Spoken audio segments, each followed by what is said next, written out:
और बुलेटिन में बात कटिहार की। कटिहार रेल मंडल में अधिकारियों की मिलीभगत से ट्रेनों में अवैध वेंडर का एक बड़ा रैकेट चल रहा है। जीआरपी को वेंडरों के द्वारा मोटी नजराना देकर ये काम वर्षों से चल रहा है। सूत्रों की माने तो कटिहार में 500 से अधिक वेंडर जीआरपी और रेल के अधिकारियों को नजराना देकर बगैर किसी लाइसेंस के ही अपना धंधा चला रहे हैं। और इस खेल का खुलासा तब हुआ जब सालों से वेंडरिंग के धंधे से जुड़े वेंडर अधिकारियों तक नजराना नहीं पहुंचा और तब ये पूरा मामला खुल गया। महीने का 20,000 रुपया सर। और आप कितना में देने का? हम बोले थे 50,000 रुपया देंगे, इसीलिए पैसा बढ़ गया। इसीलिए वो लोग काम हाथ से जा रहा था, इसीलिए मारा ना? जी, काम उसका हाथ से छिनाने वाला था। बोल भी रहा था, बहुत वेंडर के बोला भी। वेंडरी में क्या करते हैं? खाना बेचते हैं, पानी बेचते हैं, क्या करते हैं? पानी उनी बेचते हैं सर, रोटी सब्जी बेचते हैं। ऐसा जितना भी वेंडर है, देखिए आपको कम पढ़ा लिखा इंसान नहीं है। एगो हम लोग से भी एजेंट है, ग्रेजुएशन किए हुए, और वो बेचारा कम से कम 40-50 साल से वेंडरिए कर रहे हैं, तो कहाँ जाएंगे? तो ये कितना लोग हैं इस तरह के कटिहार में स्टेशन पे?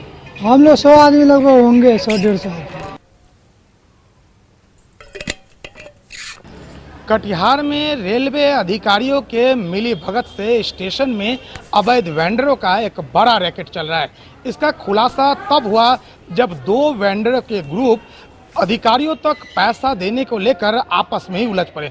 बड़ी बात यह है कि ये रैकेट पिछले कई सालों से चल रहा है, जिसमें मेट के माध्यम से बड़े अधिकारियों तक मोटी रकम पहुंचने की बात हो रहा है। सबसे बड़ा सवाल यह है, वेंडरों पर बार बार कार्रवाई तो होती है, लेकिन इन वेंडरों से पैसा उगाही करके जो अधिकारी माला माल हो रहे हैं, उन पर कार्रवाई कब होगी? और एक सवाल और भी है, जब वेंडरों से अवैध वसूली कर अधिकारी माला माल बन रहे हैं, तो ऐसे वेंडरों को क्यों नहीं लाइसेंस इशू कर दिया जाए, ताकि जो सरकार के राजस्व में भी बढ़ोतरी हो सके।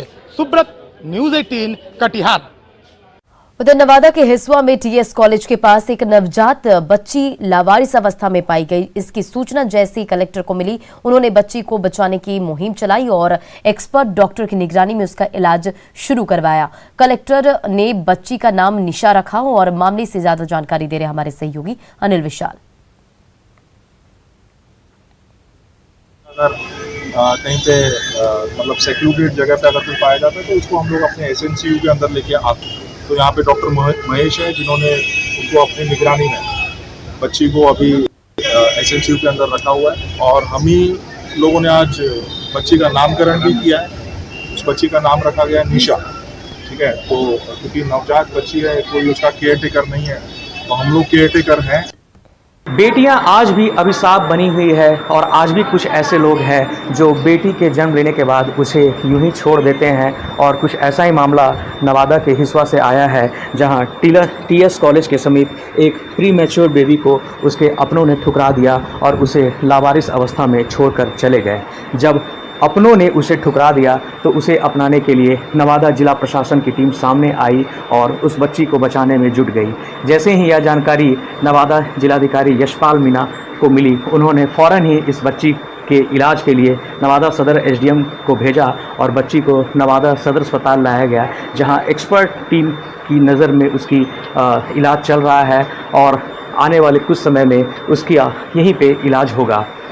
सबसे सुखद बात यह है कि इस बच्ची का नामकरण भी कर दिया गया है और उसे अब निशा के नाम से जाना जाएगा। तो ऐसा सही ही कहा गया है, जब अपने ठुकरा देते हैं तो उसे अपनाने के लिए कोई ना कोई आगे आते ही हैं। और सही कहा गया है कि मारने वाला से बड़ा बचाने वाला होता है, और उसे बचाने के लिए नवादा के डीएम और एसडीएम सामने आए हैं। तो अगले कुछ दिनों तक बच्ची नवादा सदर अस्पताल स्थित एसएनसीयू वार्ड में रहेगी और जैसे ही वो यहाँ ठीक हो जाएगी उसके बाद उसे यहाँ से चाइल्ड एडॉप्शन सेंटर भेजा जाएगा, जहाँ उसका पालन पोषण होगा। अनिल विशाल, न्यूज़ 18 नवादा। उधर मुंगेर के असरतगंज प्राथमिक स्वास्थ्य केंद्र में महीनों से एम्बुलेंस खराब है, जिससे मरीजों को काफी परेशानियां हो रही है। सबसे ज्यादा परेशानी गर्भवती महिलाओं को होती है। मरीज अपने साधनों का सहारा ले रहे हैं और समय पर एम्बुलेंस नहीं मिलने से लोगों में काफी आक्रोश है। ग्रामीणों ने प्रशासन से नई एम्बुलेंस की मांग की है। वहीं स्वास्थ्य केंद्र प्रभारी का कहना है कि एम्बुलेंस खराब है, जिसे मरम्मत के लिए जिला भेजा गया है।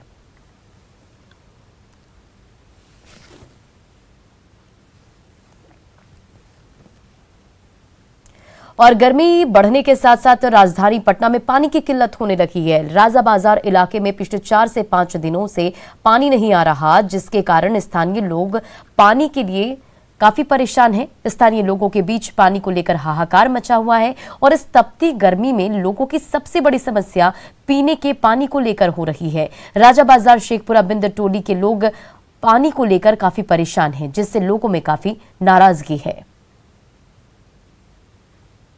सबके घर पानी नहीं है, इसीलिए ये वो कल है सरकारी है, इतना बड़का गांव है। कितने लोगों की संख्या है यहाँ पर?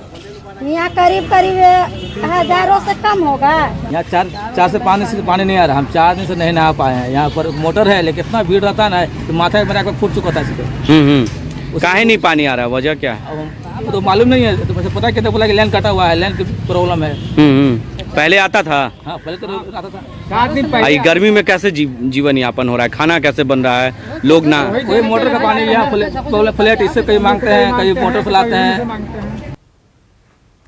और गया के विष्णु शमशान घाट में गया नगर निगम की ओर से बनाए गए प्रदूषण रहित शवदाह मशीन से दाह संस्कार अब शुरू हो गया है। मेयर और डिप्टी मेयर के देखरेख में 3 शवों का अंतिम संस्कार किया गया। डिप्टी मेयर ने शमशान घाट के स्थानीय प्रशासन, निगम के पदाधिकारियों, लकड़ी विक्रेताओं और डूम राजा के साथ बैठक भी की और बैठक के दौरान सभी तरह के असमंजस और समस्या दूर की गई। डिप्टी मेयर ने लोगों से प्रदूषण रहित शवदाह मशीन से अंतिम संस्कार करने की अपील की है।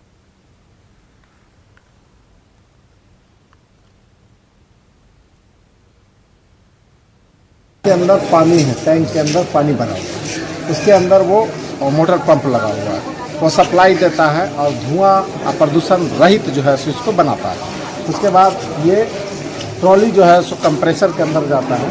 कंप्रेसर और चिमनी में जब 2-4 लाशें जल जाएगा तो कहीं पर उसको सेटअप जो बनाना है वो सेटअप बना लेगा। मुंबई में लगा है, यही वाराणसी में लगाई जा रही है, ये हाजीपुर में लगा हुआ है, गया के लगने के बाद भुवनेश्वर में भी लगाया गया है और सब जगह ये सफल है हिंदू रीति रिवाज से। पहले जो पैर से चढ़ करके और तुरंत उस पर दूसरा दाह संस्कार होता था,